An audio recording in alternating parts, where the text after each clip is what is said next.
ગોધરાના કોઠી ચોકડી પાસે આવેલા ઉત્તમ કાર એસી ગેરેજમાં અચાનક આગ લાગતા અફરાતફરી મચી। ફાયર બ્રિગેડે તાત્કાલિક પહોંચી આગ ઉપર કાબુ મેળવવાની કામગીરી હાથ ધરી છે।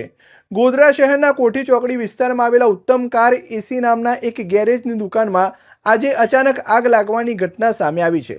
પ્રાથમિક માહિતી મુજબ ગેરેજમાં કાર એસી રિપેરિંગને લગતો સામાન અને અન્ય જ્વલનશીલ પદાર્થો હોવાને કારણે આગ ઝડપથી ફેલાઈ હતી। આગ લાગવાની જાણ તાત્કાલિક ફાયર વિભાગને કરવામાં આવતા ગોધરા નગરપાલિકા ફાયર વિભાગની ટીમ ત્વરિત ઘટના સ્થળ ઉપર પહોંચી હતી। ફાયર વિભાગના જવાનોએ યુદ્ધના ધોરણે આગ ઉપર કાબૂ મેળવવાની કામગીરી હાથ ધરી હતી અને આગને આસપાસની દુકાનોમાં ફેલાવતી અટકાવવાનો પ્રયાસ કર્યા હતા। આ ઘટનાની ગંભીરતાને જોતા મોટી સંખ્યામાં સ્થાનિકો અને વાહન ચાલકો ઘટના સ્થળે એકઠા થઈ ગયા હતા। આગ કયા કારણોસર લાગી તે હજુ સુધી સ્પષ્ટ થઈ શક્યું નથી।